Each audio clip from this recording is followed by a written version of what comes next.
Will I see an independent Puerto Rico? Probably never, not in my lifetime. Maybe not even in my grandson's lifetime. But the struggle continues. But Division Street in the city of Chicago and Humboldt Park, which is a couple blocks west of here, is synonymous with being Puerto Rican. You know, we build our homes here, you know, we grew up here. This is our community, you know what I'm saying? This is where we grew up. But, you know, I mean, you could see it that everybody's getting moved down there. There's gonna be no Latino Humboldt Park in a minute.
About 5 years ago, this area has really changed a lot.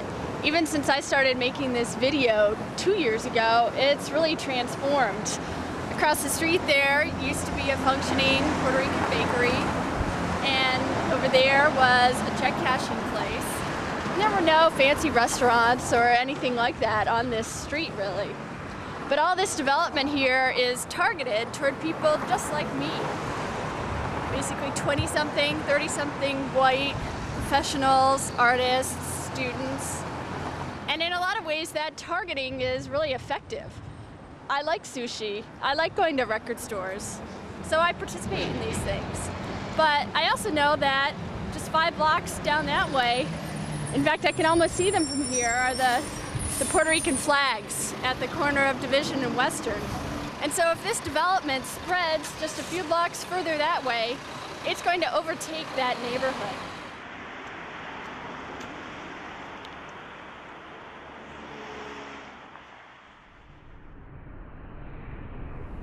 The Puerto Rican Cultural Center has offered many programs to the community and for the community, and working with the community to develop them. It's a fully licensed child care center. There's, of course, the high school, which was founded in 1972.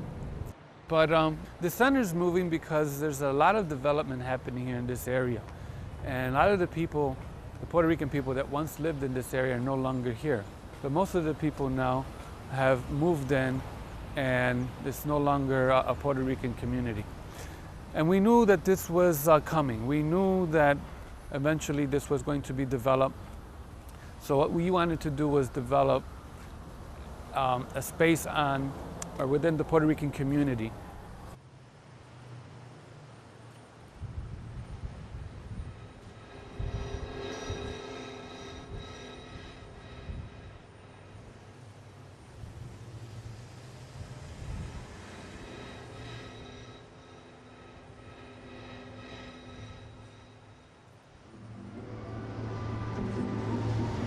The building behind us is the site of the new cultural center. So pretty soon what we want to do is to change the facades of the building so it looks like something like Old San Juan. I don't want to say claim this territory, but to say that this is the Puerto Rican community and this is where we are, and don't push us out. Okay, my name is Eliza Lopez, and I am the owner of Puerto Rican Bakery and Cafe. It's located here in Paseo Boricua. Paseo Boricua is a Puerto Rican community here in Chicago, and it's defined by two large wrought iron fences on each side. And so they're the biggest flags in the world, and we own them, so they belong to us. So that's really a wonderful thing. Dame lo que tiene, no importa. Lo que tenga. Con leche y azúcar, ¿verdad? ¿Está bien así? The Puerto Rican Cultural Center, as you know, I'm sure that you got the history of it, but my brother is the executive director, and my brother, who is a political prisoner, one of the Puerto Rican political prisoners, was one of the co-founders with my other brother, my two brothers, and certain other individuals back in the mid-1970s. So yes, that's another, and right now I'm really looking forward to having them move to Division Street. And the reason they're moving to Division Street is because, again, gentrification.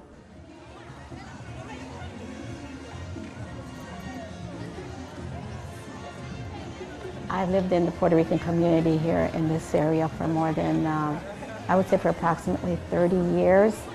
I have been active in, I consider myself a community activist for the last 20 years at least.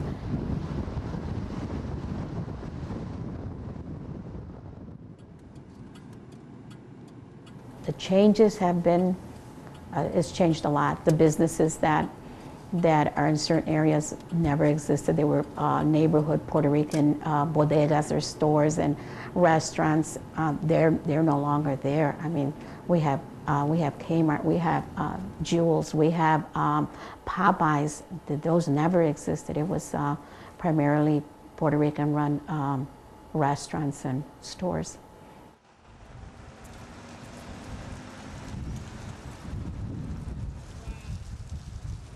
Okay, the community, I think the community, most of it is not even aware of what's going on.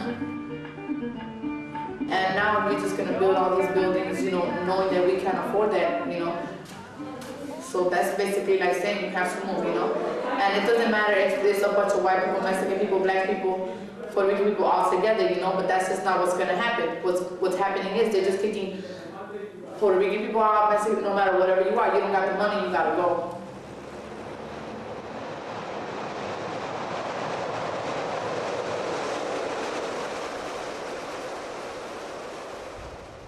The police brutality in the neighborhood has always existed. I think now with gentrification is just another reason, another excuse for police to mistreat the people in the community or to harass us. You know, recently I've been harassed because I was double parked and he was giving me a ticket, and because I said it was fine, that I would pay this ticket, he automatically instigated an argument with me, and you know, next thing I knew I was laying on the hood of the police car being charged with battery of appeal. And the first thing they asked me during the report was, what gang do you belong in? You know, as if I were a gang, member.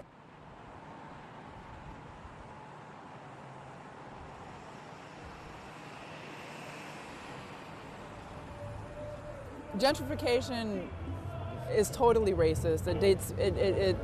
It's a solution by Chicago. Was called urban renewal in the 70s, and it was basically to renew the area and push out all the poor people and people of color and all of the social problems, the gangbangers, the drug users, the drug dealers, and just push them out and to make the area pretty. And that's still what's going on. You push them out, you get rid of the problem, it's out of sight, out of mind, but you never really solve it. And I think Puerto Ricans that are politicized, that know about colonialization, know about what happened in, what's going on in the Puerto Rican community relates back to the colonialization of Puerto Rico, know that gentrification is also a part of that. That it's because this is a Puerto Rican community and because it's a poor Puerto Rican community, Chicago feels that it can push them out because we're third-class citizens, we're not worth as much as white upper-class people, and so who cares where they live, who cares what problems they have?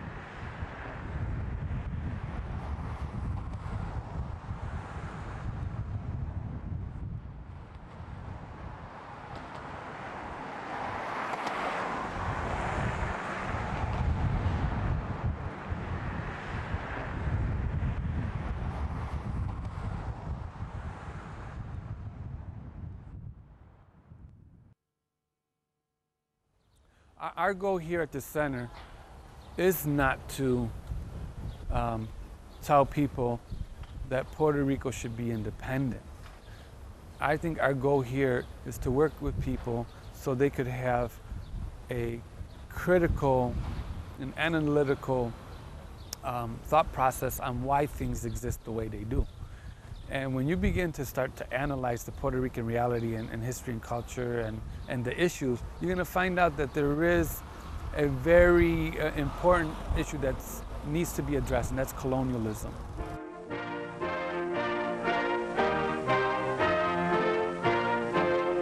For centuries, ships of the seven seas have crossed the bar under the ramparts of El Morro Fortress, mightiest of Puerto Rico's many historic forts. Guardians of this one-time Spanish-ruled island, which was ceded to the United States of America at the close of the Spanish-American War in 1898. I was born in Puerto Rico, and so my family all moved to Chicago in 1959. And I've lived in Chicago since that time. I have lived primarily in this community, in the West Town Humboldt Park community of Chicago, which is probably the oldest Puerto Rican community in Chicago. There have been a series of Puerto Rican communities, but there's been also a process of displacement of Puerto Ricans throughout the presence of the Puerto Ricans in Chicago.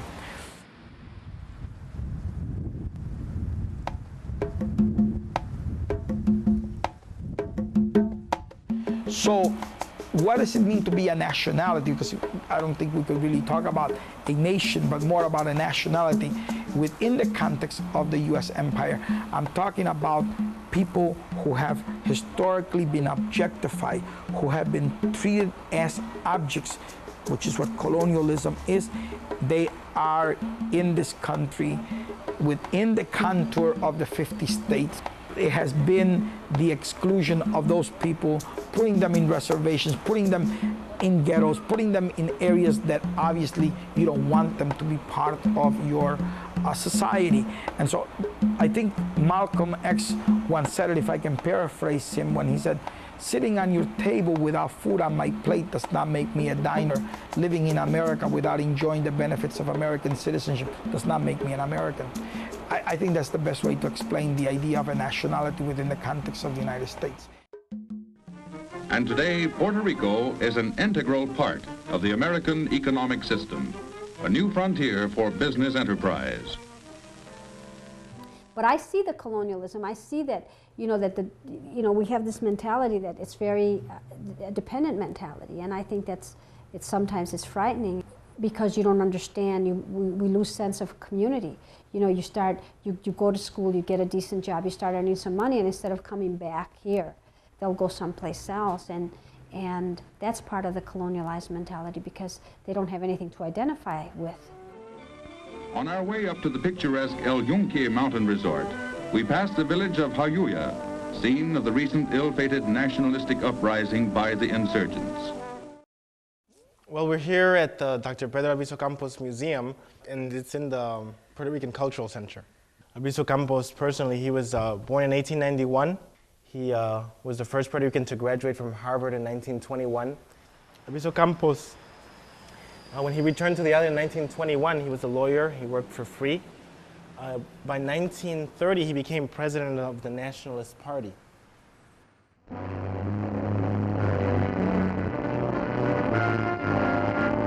San Juan, Puerto Rico systematically rounds up terrorists in the wake of the shooting in Washington of 5 U.S. congressmen by Puerto Rican nationalists.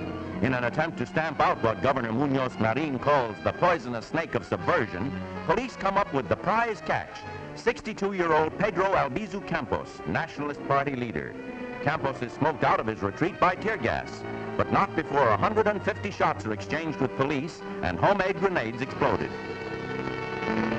Scenes like this, but without the violence and gunfire, also occur in the U.S. as federal authorities round up suspected Puerto Rican extremists. With Campos apprehended, Puerto Rico moves next against top communists. From NBC News in Washington, this is Meet the Press. For 10 years, Puerto Rican terrorists carried out 130 bombings, killing 6, wounding dozens more. President Clinton has now offered clemency to 16 prisoners associated with Puerto Rican terrorist groups if they renounce future violence. Should these prisoners be freed? Let us begin with Congressman Luis Gutierrez of Illinois. Welcome. Thank you. You support this offer of clemency. Why? I asked the president to release and to commute the sentences of 15 Puerto Rican political prisoners who have been in jail for over 19 years on average. When we look at the total amount of years they've been in jail, it's nearly 300 years, Mr. Russell. So 300 years. I want to make very, very clear that we do this in the spirit of peace and reconciliation, a conversation and a dialogue that started among the Puerto Rican community. If right now these prisoners accept the clemency offer, they will be set free. These prisoners are not willing to change their mind. That what they believe, that what they did in the 70s and 80s when so many innocent people were killed and maimed, they would believe they were justified. They believed they were freedom fighters. Freedom from what? Freedom from what? Compañeros y compañeras, le queremos dar y queremos que todos ustedes se muevan hacia este lado aquí. Le queremos dar una heroica bienvenida al compañero Ricardo Jiménez.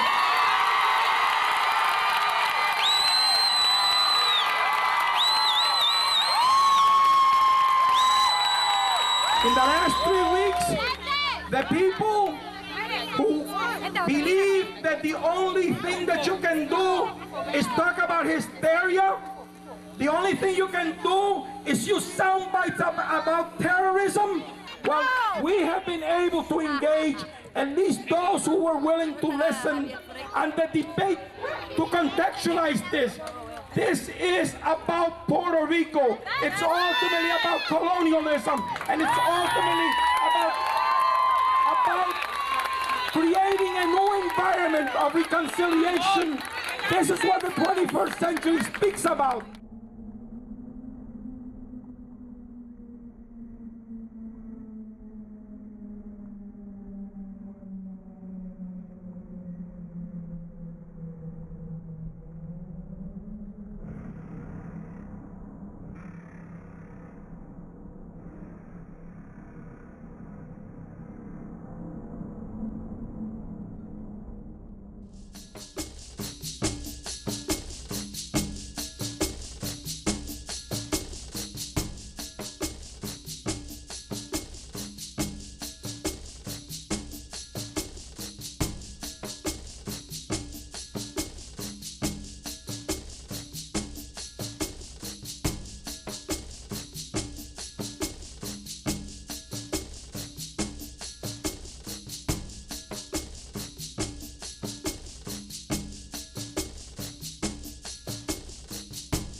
I think Paseo Boricua, and I don't think you find something like this in many places. And this is an incredible example of a center of cultural action, very similar to the ideas that then you find in the writings of Paulo Freire in Pedagogy, in his book Pedagogy of the Oppressed.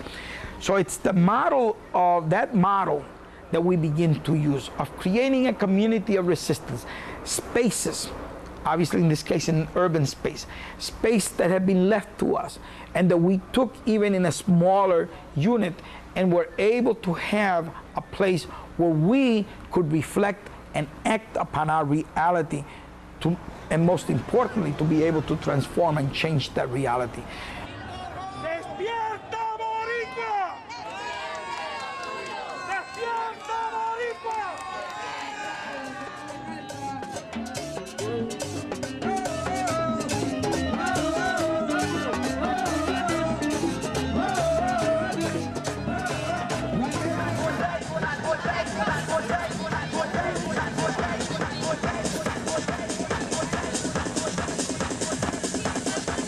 ¡Eso!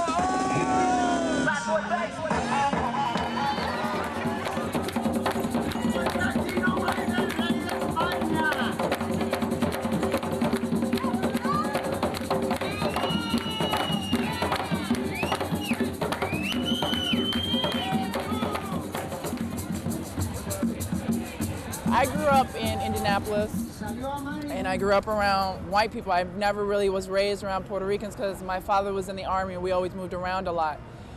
So this is the first time that I've been in a Puerto Rican community for the past like 5 years. And God, I can't even explain it. I guess just the culture, really when I come here, I feel like the Puerto Ricans that have migrated here from Puerto Rico have put a little piece of Puerto Rico in Chicago, and that's really has amazed me how many Puerto Ricans here have really struggled to maintain their culture, maintain their identity within the United States. And like every time I walk down Division Street, all the stores are named after cities in Puerto Rico. Everybody speaks Spanish. You hear Spanish music in the background blaring in the streets, and Puerto Rican music, the food.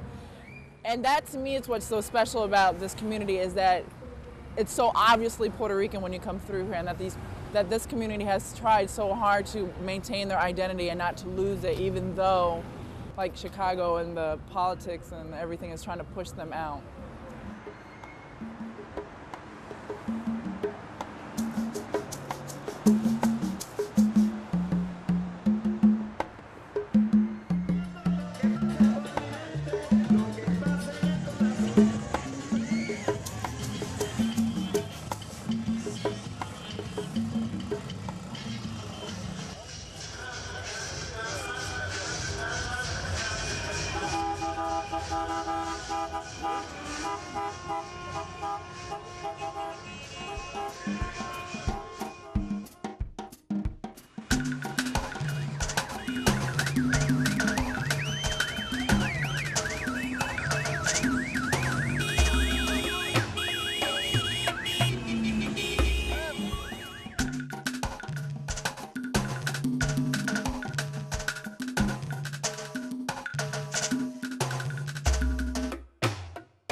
Colonialism displaces us, and so does gentrification.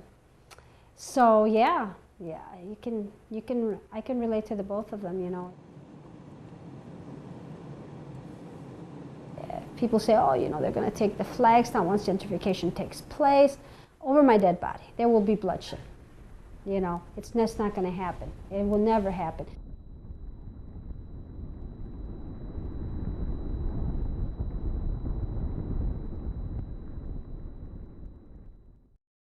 Well, this is the bakery that I pointed to a year ago when I was making the segment that I began this video with. And as you can see, the bakery is no longer there. It's been torn down. I assume it's going to be replaced with a condo or an apartment building or a chain store of some kind. I'm not really lamenting the fate of this particular bakery. I mean, this is Wicker Park. This neighborhood has been changing for 15 years. And, for all I know, this bakery could have been pretty recent. In the past year, since then, a lot more of the people who used to live in this area have been moving further west to Humboldt Park. And now there's a bar and a breakfast place. And I don't object to people moving to Humboldt Park. I guess what bothers me is that those two places are pretty much in the heart of that Puerto Rican community. So I guess I feel like this bakery here is, or what used to be the bakery, is kind of symbolic. I feel like, unfortunately, this is the future of Humboldt Park 10 years from now.